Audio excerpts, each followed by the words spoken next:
महाभारत में कई घटना, संबंध और ज्ञान विज्ञान के रहस्य छिपे हुए हैं।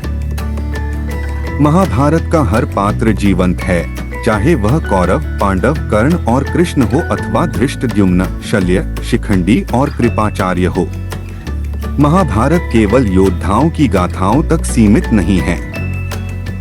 महाभारत से जुड़े शाप, वचन और आशीर्वाद में भी रहस्य छिपे हैं, क्योंकि महाभारत का प्रत्येक व्यक्ति रहस्यमय था। आओ हम जानते हैं महाभारत काल के ऐसे एक योद्धा के बारे में जिनके बारे में कम ही लोग जानते हैं। उनमें कुछ अद्भुत क्षमता थी। वे आम मनुष्यों की भांति नहीं थे। वे कुछ और ही प्रकार की क्षमता से संपन्न थे। उनका नाम है सहदेव। सहदेव 5 पांडवों में से एक और सबसे छोटे थे। 5 पांडवों से 2 नकुल और सहदेव दोनों ही माद्री अश्विन कुमार के पुत्र थे, किंतु उनको पांडु पुत्र माना जाता है क्योंकि माद्री पांडु की पत्नी थी। धृतराष्ट्र के छोटे भाई पांडु थे। पांडु को शाप मिला था कि वह जब भी अपनी पत्नी कुंतिया माद्री के साथ सहवास करेंगे तुरंत ही उनकी मृत्यु हो जाएगी। इसीलिए कुंती को प्राप्त मंत्र शक्ति के बल पर 4 पुत्र उत्पन्न हुए और वही मंत्र विद्या उन्होंने माद्री को बताई, जिसने उनको 2 पुत्र हुए। इस प्रकार दोनों को 6 पुत्र मिले, जिसमें एक कर्ण भी थे। अश्विनी कुमार ये 33 देवताओं में से 2 थे, जिनको अश्विनी का जुड़वा पुत्र माना जाता था। पहले का नाम नासत्य और दूसरे का नाम दस्त्र था। उल्लेखनीय है कि हिंदुओं के प्रमुख रूप से 33 ही देवता हैं, 33 करोड़ नहीं। जब नकुल और सहदेव का जन्म हुआ तब आकाशवाणी हुई कि शक्ति और रूप में ये जुड़वा बंधु स्वयं जुड़वा अश्विनों से भी बढ़कर होंगे। सहदेव भी अपने पिता और भाई की प्रकार पशुपालन शास्त्र और चिकित्सा शास्त्र के क्षेत्र में दक्षता रखते थे एवं अज्ञातवास के समय विराट के यहाँ सहदेव ने भी पशुओं की देखरेख का काम किया था। ये गाय चराने का कार्य भी करते थे। सहदेव ने गुरु द्रोणाचार्य से धर्म, शास्त्र, चिकित्सा के अतिरिक्त ज्योतिष विद्या सीखी थी। पांडवों के गुणों की जितनी भी प्रशंसा की जाए वो कम है। सभी पांडव महान योद्धा और उच्च चरित्र वाले व्यक्ति थे। साथ ही सभी में कोई ना कोई विशेष गुण अवश्य था। युधिष्ठिर धर्मराज थे और उसके विरुद्ध कोई कार्य नहीं करते थे। भीम उस युग के सर्वाधिक बलशाली व्यक्ति थे। अर्जुन जैसा धनुर्धर उस समय कोई और नहीं था। नकुल उस काल के सर्वाधिक सुंदर व्यक्ति थे और सहदेव की भांति सहनशीलता विश्व में किसी और के पास नहीं थी। किंतु इसके अतिरिक्त सहदेव के पास एक ऐसी शक्ति थी जो किसी अन्य पांडवों के पास नहीं थी। वे त्रिकालदर्शी थे और भूत, वर्तमान और भविष्य में होने वाली घटनाओं का पूर्ण ज्ञान रखते थे। किंतु उनकी ये शक्ति जन्मजात नहीं थी, वरन ये उन्हें अपने पिताजी की आशीर्वाद स्वरूप प्राप्त हुआ था। सहदेव की कुल 4 पत्नियां थीं, द्रौपदी, विजया, भानुमति और जरासंध की कन्या। द्रौपदी से श्रुतकर्मा, विजया से सुहोत्र पुत्र की प्राप्ति हुई। इसके अतिरिक्त इनके 2 पुत्र और थे, जिसमें से एक का नाम सोमक था। सहदेव के नाम से 3 ग्रंथ प्राप्त होते हैं: व्याधिसंध विमर्दन, अग्निस्त्रोत, शकुन परीक्षा।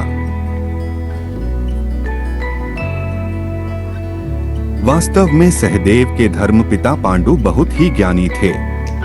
उनकी अंतिम इच्छा थी कि उनके 5 पुत्र उनके मृत शरीर को खाएं ताकि उन्होंने जो ज्ञान अर्जित किया है वह उनके पुत्रों में चला जाए। किंतु केवल सहदेव ने ही साहस दिखाकर पिता की इच्छा का पालन किया। उन्होंने पिता के मस्तिष्क के 3 हिस्से खाए।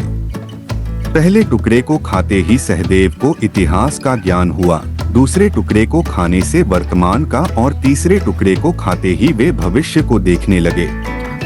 इस प्रकार वे त्रिकालज्ञ बन गए।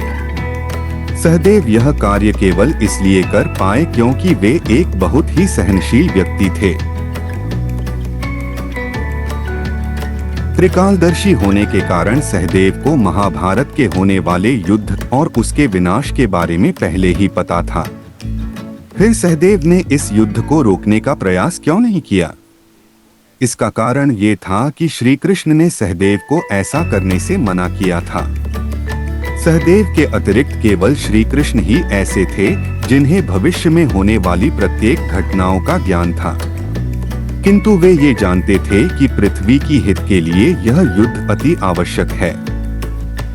यही कारण था कि उन्होंने सहदेव को किसी को भविष्य में होने वाली घटनाओं के बारे में बताने से मना किया था, ताकि महाभारत का युद्ध होकर ही रहे।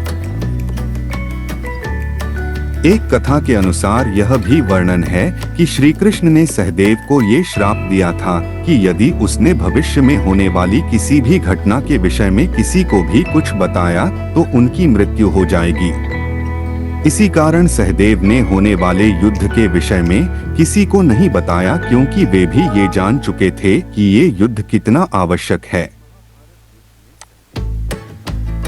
महाभारत युद्ध में सहदेव के रथ का अश्व तितर रंग के थे और उनके रथ पर हंस का ध्वजा लहराता था। महाभारत का युद्ध 18 दिनों तक चला था। युद्ध के 18वें दिन सहदेव ने शकुनी का वध कर दिया। इस प्रकार सहदेव के हाथों शकुनी की मृत्यु हुई। महाभारत युद्ध के पश्चात पांडवों ने अलग अलग दिशाओं में जाकर अपने अपने राज्य का विस्तार किया था। सहदेव ने त्रैपुर एवं पौरवेश्वर राजाओं को परास्त कर दक्षिण भारत के समुद्र तटवर्ती राजाओं को परास्त किया था। उन्होंने शूरपाक, तालाकट, दंडक, समुद्रद्वीपवासी, म्लेच्छ, निषाद, पुरुषाद, कर्णप्रावरण, नरराक्षसयोनि, कालमुख, कोलगिरी, सुरभिपट्टन, ताम्रद्वीप, रामक पर्वत और तिमिंगल आदि राजाओं के राज्य को अपने अधीन कर लिया था। माना जाता है कि मृत्यु के समय उनकी उम्र 105 वर्ष थी। यह केवल कहानी नहीं है वरन हमारा इतिहास भी है। कई लोगों को ये लगता है ये केवल कहानी है, तो मैं उन लोगों को बताना चाहता हूँ कि महाभारत काल के कई साक्ष्य उपलब्ध है जिनसे यह प्रमाणित होता है कि महाभारत युद्ध वास्तव में हुआ था। यह तो हम सभी जानते हैं कि महाभारत का युद्ध कुरुक्षेत्र में हुआ था, जो हरियाणा राज्य में स्थित है। कहते हैं उस समय भयंकर युद्ध में बहे रक्त के कारण वहां की भूमि लाल हो गई थी। पुरातात्विक विशेषज्ञों ने भी स्वीकार किया है कि महाभारत की घटना सच थी एवं उस स्थान पर तीरों और भालों को भूमि में गड़ा पाया गया है। दूसरा प्रमाण, भगवान श्री कृष्ण को द्वारिका का राजा कहा जाता है और महाभारत में इस बात की जानकारी मिलती है कि यह नगरी जल में डूब गई थी। आपको जानकर आश्चर्य होगा, पुरातत्व विभाग को गुजरात के पास समुद्र के नीचे एक पुराना शहर मिला है और इसके साक्ष्य से यह पता चलता है कि यही द्वारका नगरी है जिसका वर्णन महाभारत में किया गया है। तीसरा प्रमाण, महाभारत काल में लाक्षागृह की भूमिका भी महत्वपूर्ण मानी जाती है। कौरवों ने पांडवों को जलाने की षड्यंत्र के लिए लाक्षागृह का निर्माण करवाया था, किंतु पांडव सुरंग से निकलकर बाहर आ गए थे। कहा जाता है आज भी यह सुरंग उत्तर प्रदेश के बरनावा नामक स्थान पर उपलब्ध है।